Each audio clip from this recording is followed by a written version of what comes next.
ಕೋಡುಬಳೆ ಅಂದ್ರೆ ಅಡುಕಲೆ. ಹೀಗಾಗಿ ತಮಿಳುನಾಡಿಗೆ ಕಾವೇರಿ ನೀರು ಬಿಡುಗಡೆಯನ್ನು ವಿರೋಧಿಸಿ ಪ್ರತಿಭಟನೆಯ ಕಿಚ್ಚು ಧಗಧಗಿಸ್ತಾ ಇದೆ. ರೈತರು, ಕನ್ನಡ ಪರ ಸಂಘಟನೆಗಳು ಬೀದಿಗಿಳಿದು ಹೋರಾಟ ಮಾಡ್ತವೆ. ಇದರ ನಡುವೆ ದೆಹಲಿಯಲ್ಲಿ ನಡೀತಾ ಇರುವಂತಹ ಹೈ ವೋಲ್ಟೇಜ್ ಸಭೆಗೆ ಅಖಾಡ ಕೂಡ ಸಜ್ಜಾಗಿದೆ. ಈ ಬಗ್ಗೆ ಒಂದು ಸ್ಪೆಷಲ್ ರಿಪೋರ್ಟ್ ಇಲ್ಲಿದೆ, ನೋಡ್ಕೊಂಬರೋಣ.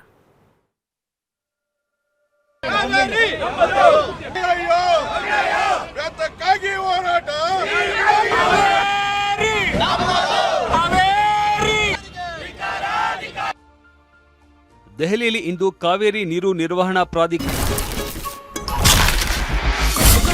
ಸಾಂಪ್ರದಾಯಿಕ ರೆಸಿಪಿ ಮತ್ತಷ್ಟು ಬೇಕೆನಿಸುವ ರುಚಿ. ಕೋಡುಬಳೆ ಅಂದ್ರೆ ಅಡುಕಲೆ. ಸರ್ಕಾರದ ತುರ್ತು ಸಭೆ. ತಮಿಳುನಾಡಿಗೆ ನೀರು ಹರಿಸಬೇಕೆಂಬ ಆದೇಶ ಒಪ್ಪುತ್ತಾ ತಿರಸ್ಕರಿಸುತ್ತಾ. ತಮಿಳುನಾಡಿಗೆ 15 ದಿನಗಳ ಕಾಲ ಪ್ರತಿದಿನ 3500 ಕ್ಯೂಸೆಕ್ ನೀರು ಬಿಡಬೇಕು ಅಂತ ಕಾವೇರಿ ನೀರು ನಿಯಂತ್ರಣಾ ಸಮಿತಿ ಆದೇಶ ನೀಡಿದೆ.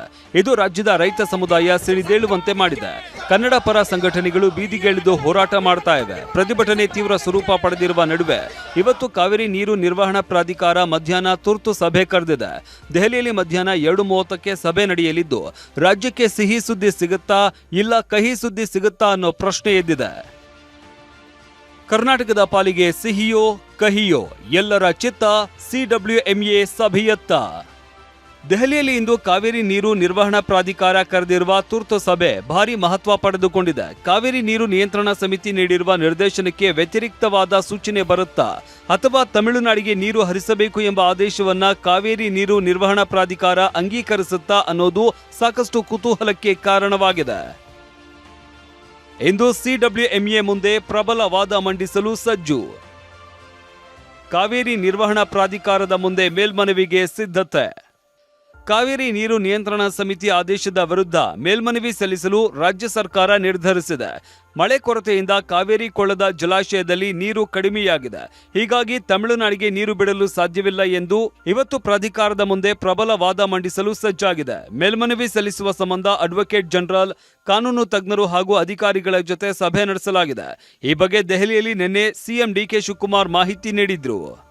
ನೀರಾವರಿ ವಿಚಾರದಲ್ಲಿ ಏನು ನಿನ್ನೆ ಸ್ವಲ್ಪ ನೀರು ಬಿಡಬೇಕು ಅಂತೇಳಿ ಆದೇಶ ಕೊಟ್ಟಿದ್ದಾರೆ.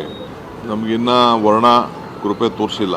ಸೊ ನಮ್ಮ ಅಪೀಲ್ ಏನೇನೆ ಆರ್ಡರ್ ಆಗಿದೆ ಅದಕ್ಕೆ ಸಿದ್ಧತೆ ಆಗ್ತಾ ಇದೆ. ಇವತ್ತು ಅಡ್ವೊಕೇಟ್ ಜನರಲ್ಲು ಮತ್ತು ನಮ್ಮ ಲೀಗಲ್ ಎಕ್ಸ್ಪರ್ಟ್ಸು ಮತ್ತೆಲ್ಲ ನಮ್ಮ ಅಧಿಕಾರಿಗಳು ಅದಕ್ಕೆ ಸಿದ್ಧತೆಯನ್ನು ಮಾಡ್ಕೊಳ್ತಾ ಇದ್ದಾರೆ. ಅದು ಆಗಿದೆ, ನಮ್ಮ ಮಂತ್ರಿಗಳು ಮಾಡಿದ್ದಾರೆ, ನಾನು ಮಾತಾಡಿದ್ದೀನಿ, ಎಲ್ಲ ಮಾತಾಡಿದ್ದೀನಿ. ಅಪೀಲ್ ಮಾಡಬೇಕು ಅನ್ನೋದು ನಮ್ಮ ತೀರ್ಮಾನ. ನಿನ್ನೆ ಬೆಂಗಳೂರಿನಲ್ಲಿ ಜಲಸಂಪನ್ಮೂಲ ಸಚಿವ ರಾಮಲಿಂಗಾರೆಡ್ಡಿ ಅವರು ಸಭೆ ನಡೆಸಿ CWRC ಆದೇಶ ಪಾಲಿಸಲು ಸಾಧ್ಯವೇ ಇಲ್ಲ ಅಂತ ಖಡಕ್ ಆಗಿ ಹೇಳಿದ್ದಾರೆ. ನಮ್ಮಲ್ಲಿ ಏನಾಗಿದೆ, ಕಾವೇರಿ ಕಣಿವೆಯಲ್ಲಿ 4 ಜಲಾಶಯಗಳಿಗೆ ಸುಮಾರು 30 ವರ್ಷಗಳಲ್ಲಿ ಸರಾಸರಿ ನಮಗೆ 65.86% ಕಡಿಮೆ ಆಗಿದೆ. ಆಲ್ಮೋಸ್ಟ್ 2/3 ಅಲ್ವಾ, 1/3 ಮಾತ್ರ ಮಳೆ ಬಿದ್ದಿದೆ, 2/3 ಮಳೆ ನಮ್ಮಲ್ಲಿ ಬಿದ್ದಿಲ್ಲ. ಆಮೇಲೆ ಈಗ ಅದೇ ರೀತಿ ನಮ್ಮಲ್ಲಿ ಇರ್ತಕ್ಕಂಥ ನೀರು ಕೂಡ ಸುಮಾರು ಒಂದು 46 TMC ಇದೆ. ಡೆಡ್ ಸ್ಟೋರೇಜ್ ಬಿಟ್ಟರೆ 46 TMC ಇದೆ. ಮತ್ತು ನಮಗೆ ಪ್ರತಿ ತಿಂಗಳು 3.5 TMC ನೀರು ಬೇಕಾಗುತ್ತೆ. ಮತ್ತು ಇವತ್ತು ಅವರು ಆದೇಶ ಕೊಟ್ಟಿರೋದನ್ನು ನಾವು ಪಾಲಿಸೋದಕ್ಕೆ ನಮಗೆ ಕಷ್ಟ ಆಗುತ್ತೆ. ಅದಕ್ಕೆ ಅಪೀಲ್ ಹೋಗಬೇಕು ಅಂತ ನಮ್ಮ ತೀರ್ಮಾನ ಆಗಿದೆ. ಇವತ್ತೇ ಅಪೀಲ್ ಆಗ್ತದೆ. ಅಪೀಲು ನಮ್ಮ ACS ಅವರು ಅಪೀಲು ಇವತ್ತು ಹಾಕ್ತಾರೆ. ಅದರಿಂದ ಇವತ್ತು ನೀರು ಇಲ್ಲದೆ ಇರೋದ್ರಿಂದ ನಾವು ನೀರು ಬಿಡೋಕೆ ಆಗೋದಿಲ್ಲ. ವಾಟಾಳ್ ನೇತೃತ್ವದಲ್ಲಿ ಸಭೆ, ನಾಳೆ ಕರ್ನಾಟಕ ಬಂದ್ ಭವಿಷ್ಯ ನಿರ್ಧಾರ.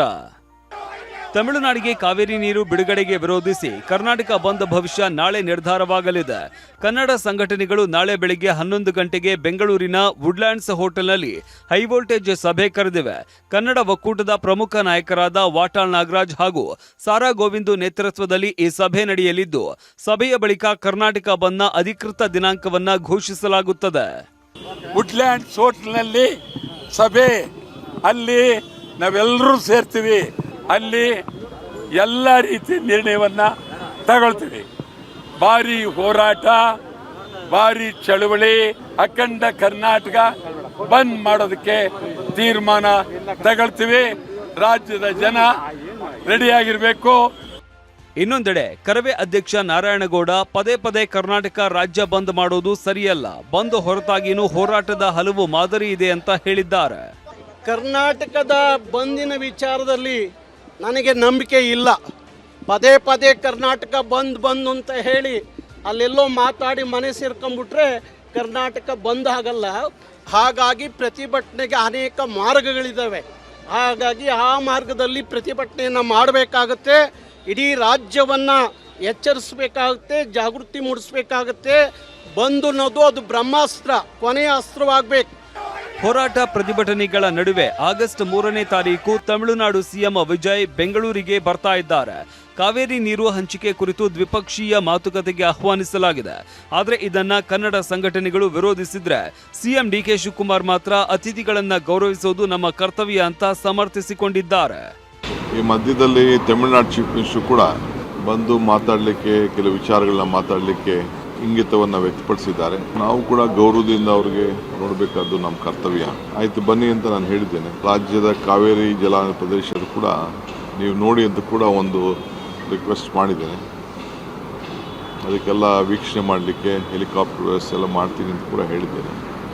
ಅದೇನೇ ಇರಲಿ, ದೆಹಲಿಯಲ್ಲಿ ಇವತ್ತು ಕಾವೇರಿ ನೀರು ನಿರ್ವಹಣಾ ಪ್ರಾಧಿಕಾರದ ಸಭೆ ಹೈ ವೋಲ್ಟೇಜ್ ಸೃಷ್ಟಿಸಿದೆ. ಸಭೆಯಲ್ಲಿ ಕೈಗೊಳ್ಳುವ ನಿರ್ಧಾರ ರಾಜ್ಯದ ಪಾಲಿಗೆ ಸಿಹಿ ತರುತ್ತಾ ಇಲ್ಲ ಮರಣ ಶಾಸನವಾಗುತ್ತಾ ಅನ್ನೋದೇ ದೊಡ್ಡ ಪ್ರಶ್ನೆಯಾಗಿದೆ. Bureau report, TV9. ಕೋಡುಬಳೆ ಅಂದ್ರೆ ಅಡುಕಲೆ.